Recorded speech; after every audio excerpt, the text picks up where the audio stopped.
Hi everyone, this is David Larson. I'm the Associate Chair for Performance Improvement in the Department of Radiology at Stanford University, and this is the Radiology Improvement Team Education Program.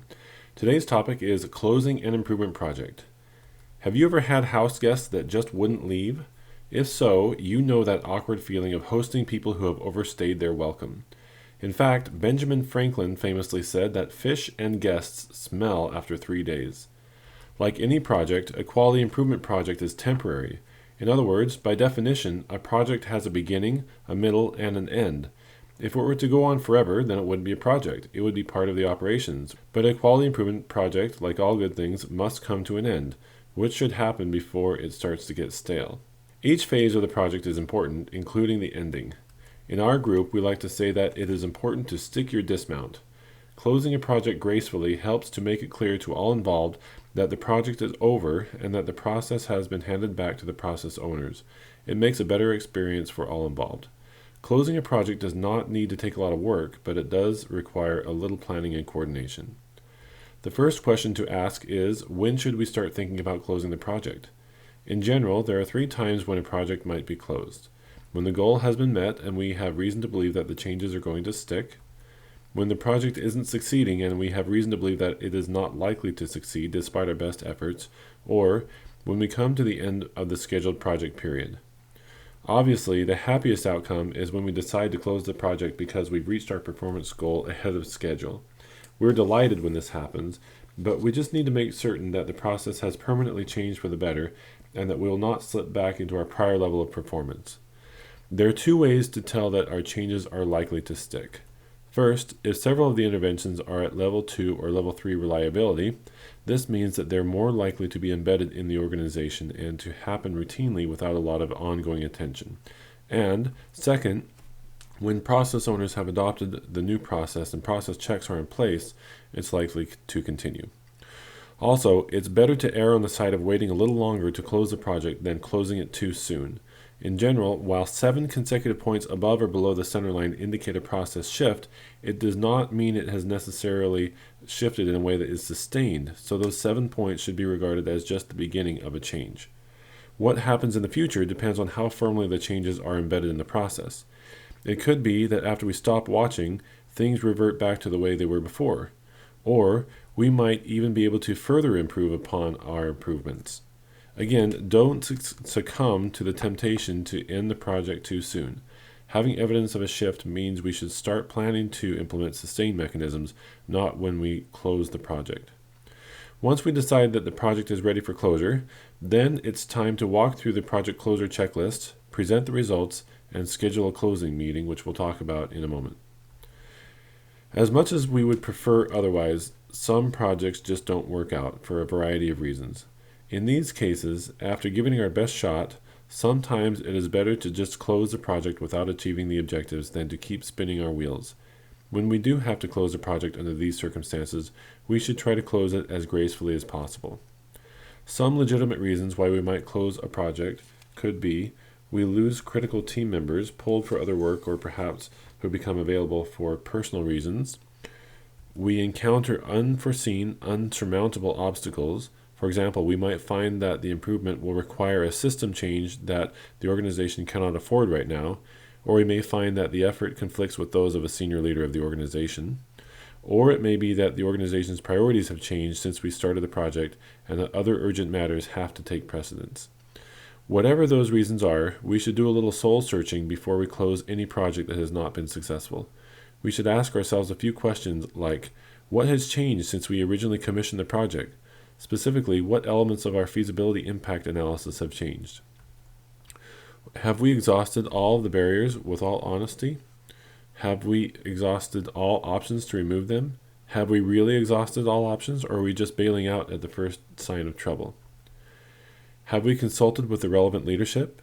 Specifically, have we escalated this up the leadership chain as high as possible? Senior leaders may have thoughts or resources about how to get the project back on track. Would it be reasonable to adjust the goal? Perhaps we can lengthen the time period or change the target performance level. That often is not unexpected as we gather more information about the process. Might we use the same team to tackle a different but related problem? It's taken a lot of effort to get this team together, and disbanding it is disheartening to its members. redirection is better than abandonment. Are we really sure that the project should be closed early? Once the project is closed, even if it is just postponed, it's hard to go back, so we shouldn't make this decision lightly. As projects start to go off track, the team leader, coach, and sponsor should get together to discuss these issues. If the highly motivated champion is different than the sponsor, they should be brought in the loop, as well as any other relevant leaders. If we're sure that we want to close the project, then we should assemble the team for a huddle or a meeting. This does not have to be a long meeting.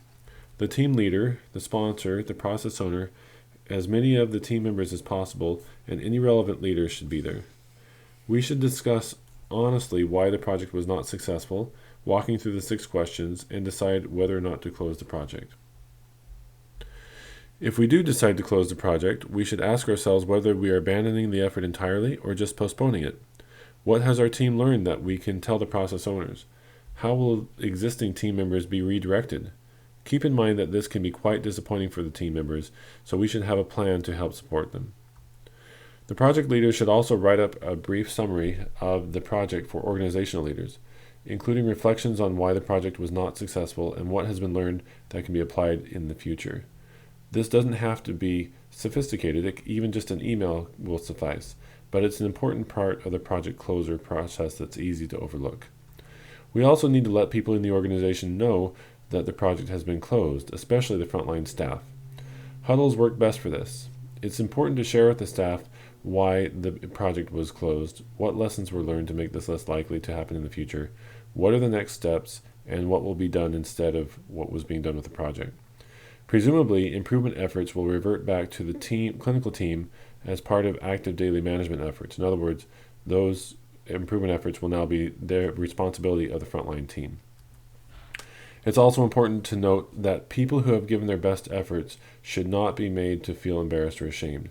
We've said before that improvement projects are different than implementation projects in that improvement projects are less certain to succeed. So I repeat what we've said many times in this course. Our mantra is that we fail fast, fail small, and fail friendly. As long as we learn from it, even failure of an improvement project can be a valuable lesson for the organization. Of the times to end a project, the most common scenario by far is when we come to the scheduled project end date and we need to decide now how to move forward. This may happen at the end of an improvement course, for example. When we hit that point, we now have 2 choices: to close the project or extend it. To decide which of the 2 we should do, the first question we should ask ourselves is whether the project has been successful in that the goal was reached and sustained plans are in place. If we reached our goal, then we should go ahead and close the project. If the goal has not been reached, or at least not in a sustainable way, then we need to ask ourselves whether we're continuing to make progress or if there is another foreseeable way that we can still accomplish the goal. If so, then we may choose to extend the project. If we are not making progress and we don't see a way that we can accomplish the goal, then we should go ahead and close the project as we discussed earlier. So let's go back and talk about how we decide whether or not to extend the project. Here are some questions we should ask ourselves as we make this decision. Are we still making meaningful progress toward our goal? Are we still learning, or are we just spinning our wheels at this point? Can the organization afford to keep people working on the project? Have we removed any barriers that may have derailed the project? Do we still have the right people on the project, or do we need to make some adjustments? Do we have reason to be optimistic that we'll succeed? Do we now have a better idea of the strategies that will be needed to be successful? Do we have a clear idea of how much longer it will take to achieve our goals? If we decide to continue the project, then the team should meet together with the sponsor and the relevant leaders to discuss these elements. They should start by walking through the questions for extending a project. They also need to discuss how the project will work going forward.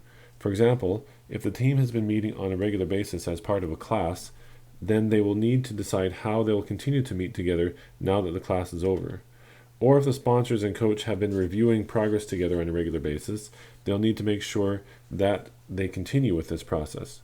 They also need to make sure team members will still have the time needed to work on the project. After that meeting, the team leader should briefly outline the situation and describe next steps in writing for the sponsor and other relevant leaders. The revised project should have a new SMART goal with a new end date, at which time the team will again need to revisit the project. If we choose to extend the project, then we need to be extra vigilant that we are making progress toward an end date when we can successfully close the project, not just doing more of the same. Otherwise, we risk becoming like that house guest that just won't leave. If the project has been successful, then first of all, congratulations. You should take a lot of satisfaction in this great accomplishment. So let's talk about how to wrap this baby up and hand her back to the project owners. Now there are just 3 things left to do at this point. Review the project closure checklist, present the results, and conduct a project closing meeting. As the project comes to a close, your team leader should get together with the project owner and go over a checklist to make sure everyone is on the same page about the project. You may want to add some items to this checklist, but here are some things that we include. Has the team met its goal? Has this been verified with statistical process control criteria? What were the most successful interventions? Have these interventions been put together in a bundle that someone else can pick up and replicate? Who's the process owner? Does he or she thoroughly understand and agree with the new process? Who does the process owner report to? Does he or she agree with the new process and agree to ensure that it continues? Are new staff roles and responsibilities clear? Have they been written down and added to policies and procedures if needed? Have we verified that people are using the new processes on a consistent basis? And if so, how have we done that? Who's responsible for making sure that the new process continues? How will they do that? What measures will be needed to be obtained in the future? How often?